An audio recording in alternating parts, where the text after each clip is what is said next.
여인이 고침받은 이유라고 하는 제목으로 하나님의 말씀을 선포하겠습니다. 실존주의 철학자들이 현대인을 묘사하는 가장 중요한 단어가 절망과 소외라고 하는 단어입니다.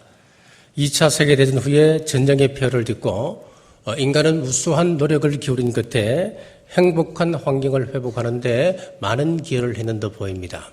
참 좋은, 살기 좋은 세상이 되었습니다. 그럼에도 불구하고 사람들은 자신의 삶에 대해 의미를 갖지 못합니다. 내가 왜 사는지, 내가 무엇을 위해 살아야 하는지, 또 내일에 대한 구체적인 희망도 갖지를 못합니다. 그래서 이것을 보고 절망하고 있는 현대인의 모습을 절망, 소외 그렇게 진단을 내렸습니다. 자, 그러나 사실은 이것이 현대인들만의 문제는 아닙니다. 어느 시대나 예수님에 대한 하나님과의 바른 관계를 맺지 못하고 하나님과의 교제가 흔들릴 때에 영적으로 소외요 또 절망이라고 할 수 있습니다. 오늘 이런 절망 속에 살던 한 여인이 12해 동안 혈루증 앓던 한 여인이 등장을 합니다. 가정과 사회로부터 철저히 소외되었던 이 여인이 어떻게 고침받고 구원받았는지 말씀을 통해서 살펴보겠습니다. 자, 첫째, 여인은 고침받고자 하는 열망이 있었습니다. 25절과 26절 말씀입니다. 12회를 혈루증으로 앓아온 한 여자가 있어 많은 의사에게 괴로움을 받았고 가진 것도 다 허비하였으되 아무 효염이 없고 도리어 더 중하여졌던 차에, 자, 이 한 구절 속에 이 여인이 겪고 있던 모든 고통을 담고 있습니다. 혈루병은 레위기 15장에 보면은 성전에 들어갈 수 없는 종교적으로 철저하게 소외된 질병이었습니다. 뿐만 아니라 이 위생 여건이 열악한 시대였기 때문에 옷을 자주 갈아입을 수도 없고 또 목욕도 자주 할 수 없는 상황이었습니다. 그래서 나 환자들과 같이 가정과 사회로부터 철저하게 분리된 삶을 살아야 했습니다. 가족과 따뜻한 밥 한 끼 나누는 작은 행복조차도 박탈당했습니다. 그리고 이런 여자는 대부분 남편으로부터 이혼을 당해야 했습니다. 병들고 나면 사람이 그리운 법인데 이 여인은 사람을 만날 수가 없습니다. 사람들이 가까이 오게 되면 입에다 손을 대고 나는 부정하다. 사람들이 자신에게 가까이 오지 못하도록 먼저 신호를 보내야 했던 그런 사람이었습니다. 자, 이런 여인이 12년이나 자기의 병을 고치기 위하여서 온갖 노력을 다 바쳤습니다. 요즘으로 말하자면은 동산병원, 동국대병원, 민간의원 등 온갖 노력을 다 기울였습니다마는 희망은 점점 사라지고 병은 점점 깊어져 가는 겁니다. 오늘 이 여인의 모습은 현대를 살아가는 우리들의 모습이기도 합니다. 식구들에게조차 나의 아픔을 말할 수가 없습니다. 가까운 친구에게조차 내 마음을 다 털어놓을 수 없는 그런 안타까운 마음들을 가지고 있습니다. 자, 이 정도면 웬만한 사람들이라고 하면 절망에 빠질 것입니다. 그러나 오늘 본문에 놀라운 한 가지 사실을 발견합니다. 이 여인은 삶에 대한 줄기찬 의욕을 가지고 있었다는 점입니다.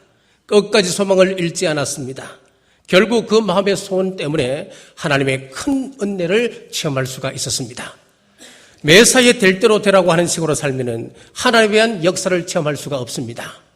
예배도 마찬가지입니다. 지금 우리가 드리는 이 예배 형식적으로 드리지 말고 마음과 뜻과 힘을 다하여 드려야 됩니다. 우리가 하나님 앞에 기도를 하더라도 그 기도가 우리의 온 전심을 담아서 올리는 기도가 되어야 합니다. 주님 주신 소원이라고 한다면 어떠한 일이 있어도 우리는 포기하지 않아야 됩니다. 소원은 축복의 기초입니다. 소원을 포기하고 될 대로 되라는 식으로 살면 신앙인으로서 보통 이상의 삶은 살 수가 없는 것입니다. 시편 81편 10절에 보면 내 입을 크게 열라 내가 채우리라 하셨습니다. 아무리 비극적인 인생을 산다 하더라도 간절한 마음과 적극적인 믿음을 가지고 나가면 반드시 우리는 하나님의 은혜를 체험할 수가 있습니다. 세계 1차 대전 직후에 미국의 템플 대학을 세웠던 러셀 혼웰 박사가 당시에 백만장자 4,043명을 조사를 했습니다. 조사를 해버렸지만 그들의 학력이 형편이 없었습니다. 4,043명 가운데 대학을 졸업한 사람이 겨우 69명밖에 되지 않았다는 겁니다. 좀 더 깊이 연구를 했습니다. 그렇다면 이들이 어떻게 해서 성공했는가? 공통점 3가지가 있었다고 합니다. 첫째는 성공한 사람들은 항상 분명한 목표를 가지고 있었습니다. 두 번째는 그 목표를 향한 불같은 열정을 가지고 있었습니다. 그리고 세 번째는 그 목표를 향해 나아갈 때에 어떤 어려운 일을 당한다 하더라도 뒤로 물러서지 않는 아주 굳건한 결의와 기도가 있었다고 그럽니다. 마찬가지입니다. 오늘 본문의 여인을 보십시오. 체면을 버렸습니다. 자신의 자존심을 버렸습니다. 병을 고칠 수만 있다면 모든 것을 내어 던질 수 있는 여인이었습니다. 그렇습니다. 본문에 불행했던 여인이 고침받고자 하는 열정을 가졌듯이 우리 자신을 말씀의 거울에 비춰보고 나의 못난 모습을 고침받길 원합니다. 나의 더러워진 심령을 깨끗하게 씻음받길 원합니다. 뜨거운 상한 심령을 온전함 받길 원합니다. 뜨거운 열망을 가지고 우리 주님 앞으로 나가시길 간절히 바랍니다. 그리고 두 번째로는 예수님의 소문을 들었습니다. 27절입니다. 예수의 소문을 듣고 무리 가운데 끼어 뒤로 와서 그의 옷에 손을 대니 우리 인간은 평생 무엇을 들으며 사는 존재입니다. 우리가 듣는 소리는 3가지로 크게 구분해 볼 수가 있습니다. 첫 번째는 들어서는 안 될 소리가 있습니다. 나의 믿음을 떨어뜨리는 말들, 나의 자존감을 떨어뜨리는 말들이 대표적인 것이지요. 그래서 폭력적이고 음란한 말들이나 다른 사람을 비난하거나 부정적인 말들, 이런 것들은 우리가 들어서는 안 될 소리들입니다. 우리가 이런 소리를 듣게 되면 내 마음에 상처가 생깁니다. 내 마음에 상처가 생기면 우리는 잘못된 성품을 갖게 됩니다. 내가 잘못된 성품을 가진 사람으로 이 세상을 살아가게 되면은 우리는 다른 사람에게 분명 상처를 주는 사람으로 나아갈 수밖에 없습니다. 그리고 급기야는 하나님에 대해서 의심을 갖게 되는 사람이 됩니다. 자, 그리고 두 번째는 드러나만한 소리가 있습니다. 자동차 엔진 소리 같은 것은 분명히 들리지만은 의미 없는 소리입니다. 우리가 이 세상을 살아가면서 의미 없는 소리들이 얼마나 많은지 모릅니다. 그런 소리 들리거든 그러려니 하고 넘어가셔야 됩니다. 그거 가지고 의미를 부여하고 고통스러워할 필요가 없다고 하는 겁니다. 그리고 세 번째로는 꼭 들어야 할 소리가 있습니다. 생명을 살리는 말씀은 꼭 들어야 됩니다. 예수 그리스도의 복음은 우리를 살리는 말입니다. 오늘 예배당에 왜 오셨습니까? 예배드리기 위하여서, 생명의 말씀 듣기 위해서 이 자리에 나오지 않으셨나요? 말씀을 들으면 믿음이 생깁니다. 로마서 10장 17절에 보면은 그러므로 믿음은 들음에서 나며 들음은 그리스도의 말씀으로 말미암았느니라고 말씀하고 있습니다. 믿음이 생기면 구원에 이르게 됩니다. 하나님의 말씀을 듣는 성도 여러분들에게 이 믿음이 가득 차 큰 믿음 소유하는 여러분 되시길 간절히 바랍니다. 자, 본문에 나온 이 여인은 꼭 들어야 할 이 말에 집중했습니다. 꼭 들어야 할 소문을 들었습니다. 예수님은 구원자시다. 예수님께 소원이 있다. 예수님이 생명이시다. 회당에서 귀신을 쫓아내시고 한센시병을 고치시고 중풍병자와 손마른 자를 고치시고 바다를 잔잔케 하셨던 그 능력의 예수님 소식을 이 여인이 들었습니다. 예수님을 만난 사람들, 예수님을 만났던 사람들로부터 전해 들었던 이 이야기를 들으면서 이 여인의 마음속에는 믿음이 생기기 시작했습니다. 오늘 현대인들의 가장 큰 불행이 무엇입니까? 하나님의 소리는 지루하게 듣고 이 세상 소리, 정치 이야기, 주식 이야기, 아파트 이야기가 나오면 귀가 번쩍 뜨이고 눈에서 빛이 납니다. 사랑하는 여러분, 우리는 무엇보다도 하나님 말씀 듣기를 기뻐하시기를 바랍니다. 축복은 말씀 안에 있기 때문에 그렇습니다. 우리 인생이 살고 우리 가정이 살고 이 나라가 사는 길은 복된 말씀 듣는 데부터 시작됩니다. 원래 터키 땅은 굉장히 축복의 땅이었습니다.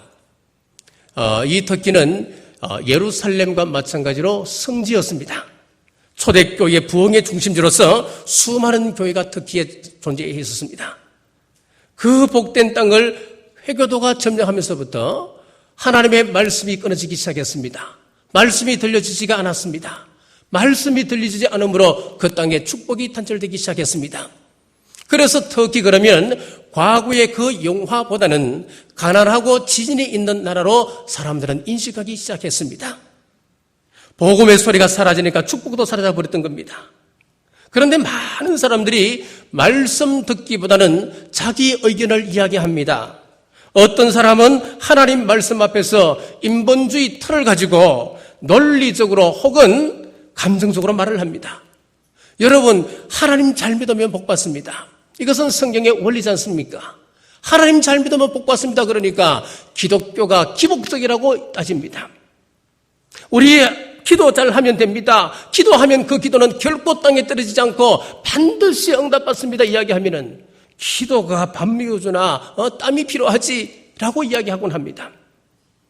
사람들은 언뜻 생각하면 그렇게 하면 사람들에게 인정받고 의식 있는 신앙심 갖고 옳게 믿는 것 같습니다만은 그렇지 않습니다. 하나님의 말씀에 순종하는 그 사람이 복된 존재입니다.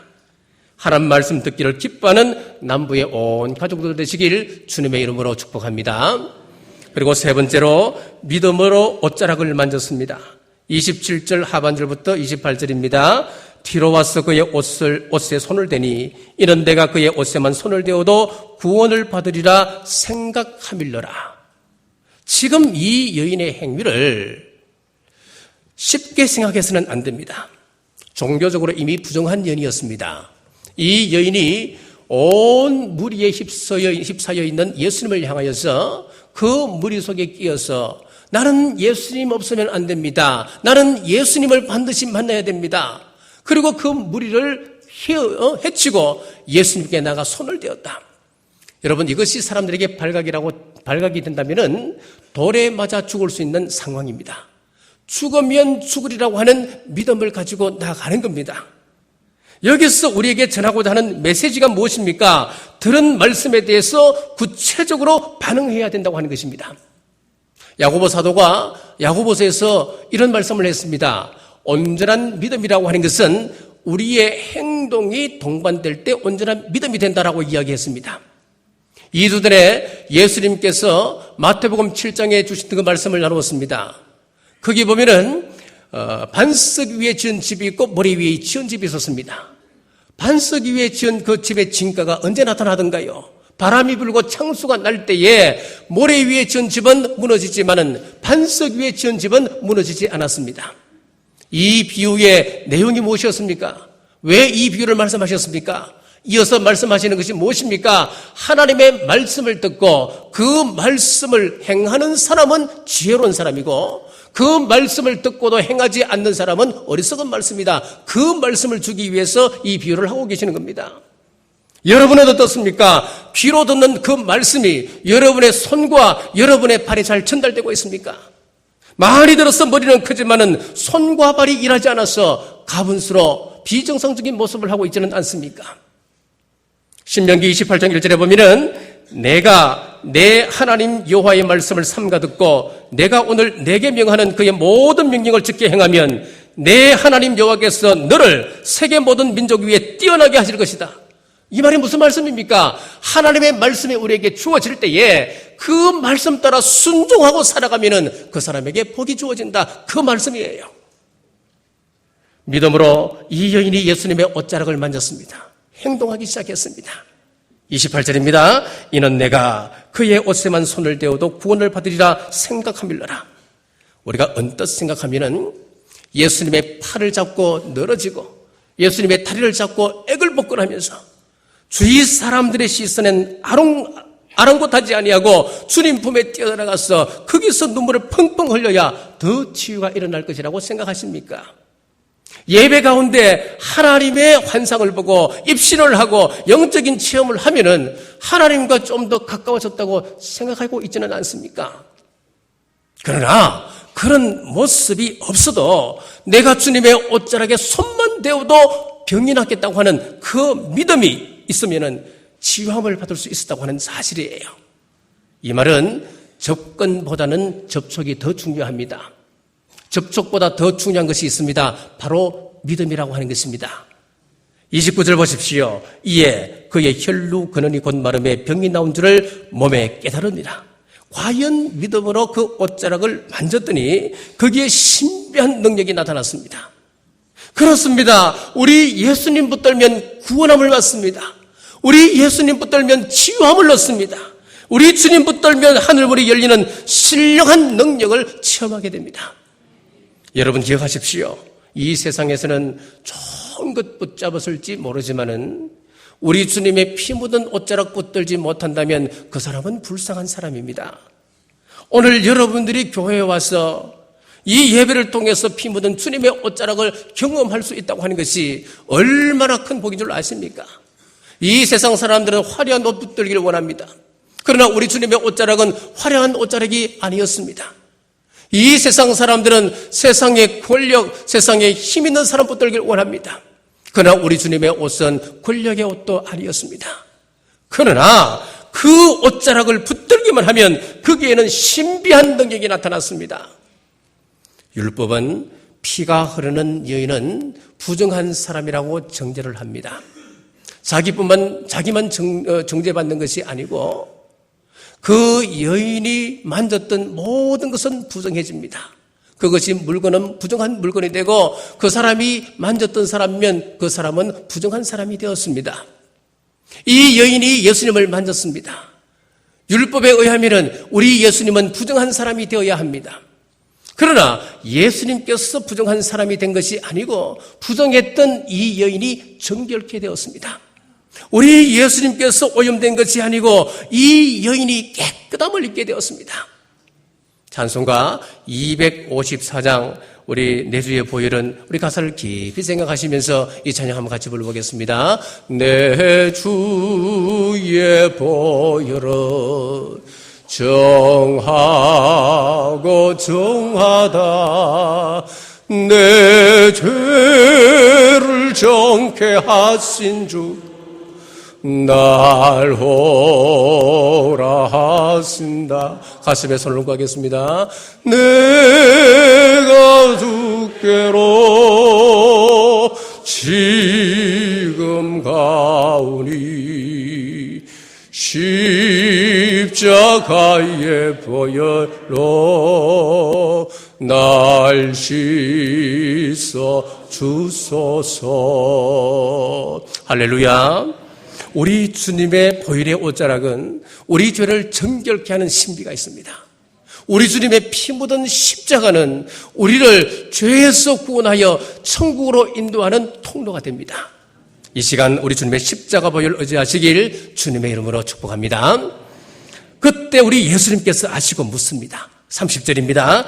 예수께서 그 능력이 자기에게서 나간 줄을 곧 스스로 아시고 무리 가운데서 돌이켜 말씀하시되 누가 내 옷에 손을 대었느냐 하시니 31절입니다. 제자가 여짜오되 무리가 에워싸 미는 것을 보시며 누가 내게 손을 대었느냐 물으시나이까. 지금 많은 사람들이 예수님을 에워싸고 있었다. 그렇게 말씀을 하고 있습니다. 그 군중들을 살펴보시면은 구경꾼으로 예수님께 온 사람도 분명히 있었을 겁니다. 책 잡으려고 따라다니는 사람도 있었을 것입니다. 남이 가니까 얼떨결에 따라간 사람도 분명히 있었을 것입니다. 많은 사람들이 우리 예수님을 만졌습니다. 호기심에 예수님의 옷자락을 만진 사람도 있었을 것이고 또 군중들에게 밀리고 물려서 어쩔 수 없이 예수님과 접촉한 사람도 있었을 것이에요. 많은 사람들이 예수님께 손을 댔지만은 전혀 다른 종류의 만짐, 우리 예수님의 능력이 흘러가는 만짐이 있었다는 거예요. 오늘 우리 교회를 비롯해서 전국 각지에서 예배드리러 밀려왔다 할 겁니다. 수많은 사람들이 성경 찬송을 들고 예배를 드리고 갈 것입니다. 교회에 와서 봉사의 자들을 찾을 것입니다. 그러나 오늘 본문의 군중들처럼 의미 없는 부딪힘이 우리 가운데 분명히 있을 수 있다고 하는 이야기입니다. 우리 주님은 지금 찾으십니다. 의미 없는 부딪힘이 아니고 주님과 인격적인 예배를 드리는 그 예배자를 찾으십니다. 우리 주님께서는 의식적인 예배가 아니고 우리의 온 인격을 다 바쳐서 전 인격을 바쳐서 하나님께 예배드리는 그 예배자를 찾고 계십니다. 누가 내 옷에 손을 대었느냐? 지금까지 사람 틈 속에 낄 수도 없었던 사람, 사람들 앞에서 감히 이야기할 수 없었던 그 사람, 두려워서 예수님 뒤편에 가서 살그머니 예수님의 옷을 붙잡았던 이 여인을 그냥 내버려 두면 어떻습니까? 이 여인을 조금이라도 이해해 줄 수 있다면 어떤 사람이 몰래 내 옷자락을 만지고 지금 치유함을 입었구나, 축복하는 마음으로 예수님께서 모른 척 하시고 군중들 사이에 지나가시면 어떻습니까? 그런데 우리 예수님께서는 그러지 않으셨습니다. 누가 내 옷에 손을 대었느냐? 그 사람을 찾고 계십니다. 우리 주님의 질문의 33절입니다. 여자가 자기에게 이루어진 일을 알고 두려워하여 떨며 와서 그 앞에서 엎드려 이 모든 사실을 여쭈니. 자, 여기서 우리가 알 수 있는 한 가지가 있습니다. 주님은 치유받은 자로서의 책임을 우리에게 요구하고 계십니다. 노블리스 오블리에자라고 하는 말이 있습니다. 이 말은 가진 자의 책임이라고 하는 말입니다. 우리가 은혜를 입었으면 그 은혜를 반드시 베풀어야 합니다. 우리가 하나님의 복을 받았습니까? 하나님의 복을 받았다고 한다면 우리는 반드시 그 복을 나누어야 할 책임이 있습니다. 그리고 받은 은혜를 나눌 때 더 큰 은혜가 임하고 받은 복을 나눌 때 우리에게는 더 큰 복이 임합니다. 우리 은사도 마찬가지입니다. 하나님 앞에 열심히 간구했더니만 방언 은사가 왔습니다. 그 방언 은사를 하나님을 이용하여 잘 활용했더니만 하나님께서 예언의 은사를 주셨습니다. 이 예언의 은사를 가지고 정말 하나님 나라를 세우고 사람을 세우는 일에 그 은사를 사용했더니만 하나님께서 통변의 은사를 주셨고 또 여러 가지를 볼 때마다 그 마음에 감동이 있고 사랑할 수 있는 사랑의 마음 또한 허락해 주셨고 한 가지 은사를 받으면 5가지, 6가지 은사를 같이 받는 경우가 참 많습니다. 그것은 무슨 말입니까? 그 은사를 나누게 될 때 하나님께서 더 강력하게 역사하시더라 그 이야기입니다. 반대로 하나님께서 강력한 치유의 은사를 허락해 주셔서 시대에 크게 쓰임받았는데 그 말년에 가서 돈이 개입되어지고 자기 명예에 욕심이 개입되므로 하나님께서 은사를 거둬가 버리는 경우가 종종 있어 왔습니다. 여러분 똑같습니다.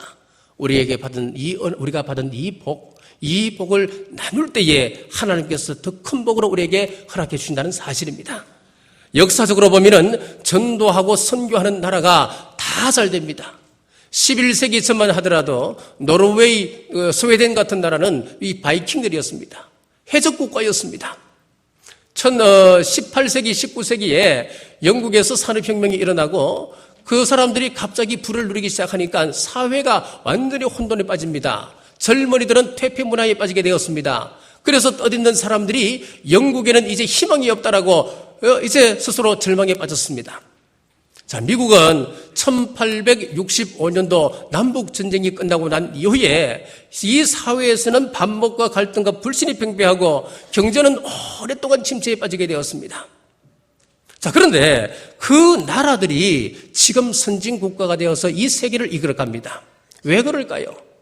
그 어려울 때에 빛이 보이지 않고 절망에 빠져있는 그 가운데에 교회들이 일어나기 시작해서 교회에서 선교사를 키우고 교사를 만들고 그리고 그들에게 의사를 지원해서 그들이 정말 가난한 나라들 그 나라에 가서 복음을 전가하고 저개발 국가에 가서는 학교를 세우고 병원을 세워서 가진 사람들의 그 염려를 다 감당했다는 거예요.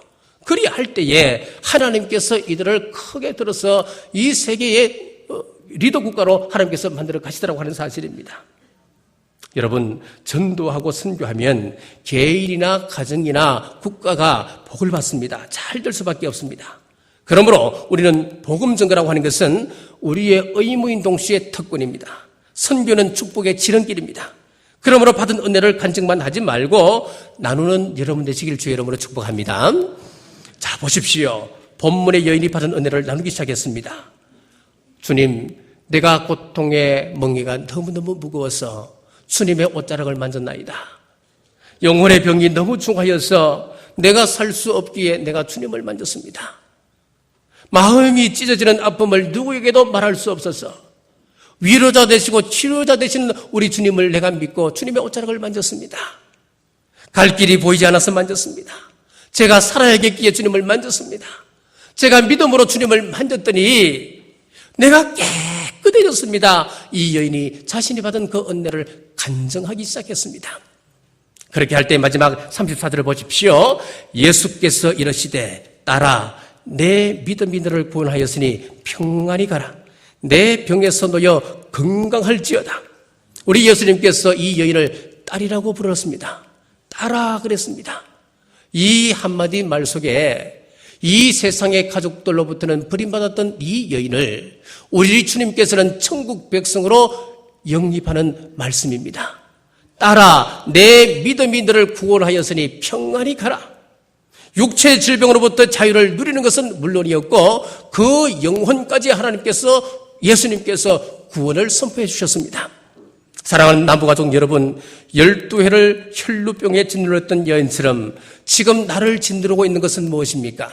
육체의 질병입니까? 마음의 질병입니까? 이 시간 우리 예수님께서 말씀하십니다. 평안할지어다, 고침받을지어다 말씀하고 계십니다. 여러분 자녀들 때문에, 여러분 부모님 때문에 고통받아온 분이 있습니까? 남편이나 아내 때문에 고통당한 사람들이 있습니까? 경제적으로나 사회적으로 실패 때문에 괴로움 당하고 계십니까? 가족이 되어야 할 이 교우들, 전도회 선교회 회원들, 그리고 구역 식구들로부터 상처와 갈등을 겪고 계시는 분이 계십니까? 이 시간 믿음으로 손 내미시길 바랍니다. 믿음으로 우리 주님 붙으시길 바랍니다. 우리 주님의 옷깃에 접촉되는 그 순간 아들아 너 믿음이 너를 구원하였느니라. 사랑하는 딸아 내 믿음이 너를 구원하였으니 평안히 가라. 영원한 천국을 약속하고 계십니다. 사랑하는 남부가족 여러분, 오늘 우리 주님의 피 묻은 옷자락 붙으심으로 가장 무서운 질병 죄로부터 해방받으시고 영원한 천국 백성 되시길 주님의 이름으로 축복합니다. 그리고 이 땅에서도 육신의 질병과 영적인 질병과 여러분이 안고 있는 가정의 문제들, 직장의 문제들, 사업의 문제 응답받으심으로 우리 주님의 평안이 여러분과 여러분 가정에 임하시길 주님의 이름으로 축복합니다. 기도하겠습니다. 하나님 은혜를 감사합니다. 혈루병 여인이 주님의 소문을 듣고 믿고 행할 때 문제를 해결받았습니다. 육신의 문제 해결받고 그 은혜를 함께 나눌 때 영혼까지 구원받았습니다. 이 놀라운 구원의 비밀을 보여주심 감사합니다. 이 시간 우리 앞에 놓인 수많은 문제들 보며 좌절할 것이 아니라 주님 주시는 능력 덧입고 열정을 가지고 좋은 소식 들으며 믿음으로 주님 옷자락 붙잡는 의미 있는 교제가 이루어지게 하여 주옵소서. 주님과 인격적인 교제를 통하여 힘든 환경 속에서 기적을 날마다 체험하는 우리 남부 온 가족들 되게 하옵소서. 그 기적을 날마다 간증하며 주님 높이는 우리 모두 되게 하여 주시옵소서. 예수님 이름으로 간절히 기도드리옵나이다.